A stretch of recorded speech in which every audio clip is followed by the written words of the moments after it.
Hello, എല്ലാവർക്കും നമസ്കാരം. നമ്മൾ ഇന്നലെ ഒരാടിനെ പറ്റി സംസാരിച്ചിട്ടുണ്ടായിരുന്നു. ഇന്ന് മറ്റൊരാടാണ്.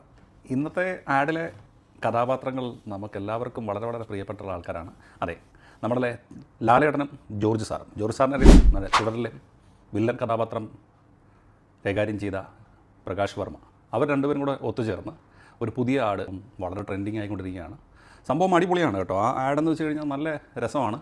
അപ്പോൾ ആ ആടിലെ കാര്യങ്ങളെന്ന് പറഞ്ഞു കഴിഞ്ഞാൽ എന്താണെന്ന് വെച്ച് കഴിഞ്ഞാൽ ഇതിനെയൊക്കെയാണ് ക്രിയേറ്റിവിറ്റി എന്ന് പറയുക. അതായത് ക്രിയേറ്റിവിറ്റിക്ക് അപ്പുറം നമ്മൾ ചിന്തിക്കേണ്ടതെന്ന് വെച്ച് കഴിഞ്ഞാൽ ലാലേട്ടനെ എന്ത് ചെയ്യണമെന്ന് കറക്റ്റായിട്ട് ഈ ആൾക്കാർക്ക് അറിയാമെങ്കിൽ അതൊരു സംഭവം തന്നെയാണ്. അദ്ദേഹത്തിൻ്റെ കയ്യിലുണ്ടായിരിക്കുന്ന കുറേ സാധനങ്ങളുണ്ടല്ലേ, അദ്ദേഹത്തിൻ്റെ അഭിനയ ചാതുര്യം എന്ന് പറഞ്ഞു കഴിഞ്ഞാൽ നമുക്ക് മൈ ഗോഡ്, സൂപ്പറാണ്, സൂപ്പർ. വേറൊന്നും പറയാനില്ല. നിങ്ങൾ ആടൊന്ന് കണ്ടു നോക്കൂ.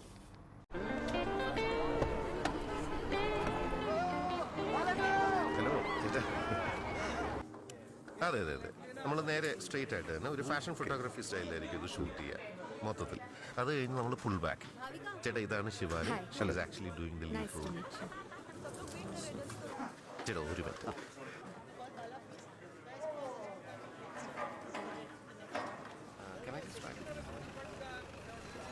The other one is much better.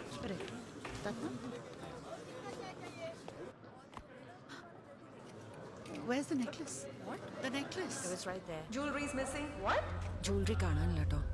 ഷോർട്ടിലുള്ള jewelry കാണാനില്ല സർ.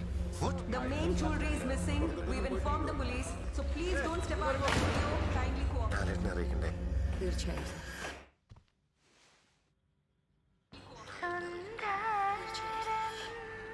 ഇത് വളരെ വ്യത്യസ്തമായിട്ട് അവർ എടുത്തേക്കുന്നതും, അതായത് സാധാരണ രീതിയിൽ നിന്ന് ഒരു ഷൂട്ടിംഗ് ലൊക്കേഷനിൽ എങ്ങനെയാണ് കാര്യങ്ങൾ നടക്കുക എന്നുള്ളതിൻ്റെയൊക്കെ ഒരു പശ്ചാത്തലത്തിലൊക്കെ എടുത്തേക്കാണ്. അടിപൊളി ഡയറക്ഷൻ ആയിട്ടുണ്ട് കേട്ടോ. പിന്നെ നമ്മുടെ ലാലേട്ടൻ്റെ ആ ഓരോ അഭിനയങ്ങൾ എല്ലാം സൂപ്പറാണ്. നമ്മൾ കാണുന്ന, എനിക്ക് തോന്നുന്നു, ഒരു ജ്വല്ലറിയുടെ പരസ്യം ഇങ്ങനെ കാണുന്നത് ആദ്യമായിട്ടല്ലേ. നമ്മൾ കണ്ടിട്ടുള്ള എല്ലാ ജ്വല്ലറിയുടെ പരസ്യങ്ങളും ഓരോ സ്ത്രീ സങ്കല്പങ്ങളെ വെച്ചിട്ടുണ്ടാവും അല്ലേ, നാരീ സങ്കല്പം എന്നൊക്കെ പറയും.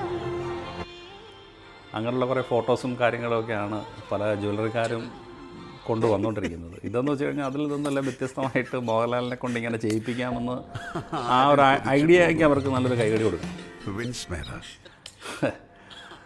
ആരും കൊതിച്ചു പോകും അല്ലേ, സത്യം. സംഭവം നല്ല രസമായിട്ടുണ്ട്. ഇത് വൈറലാവാനുള്ള കാരണവും ഒരു പക്ഷേ അത് തന്നെ ആയിരിക്കും. ഓക്കെ, അപ്പോൾ വേറൊരു വീഡിയോ ആയിട്ട് വീണ്ടും കാണുമ്പോഴേ നന്ദി, നമസ്കാരം.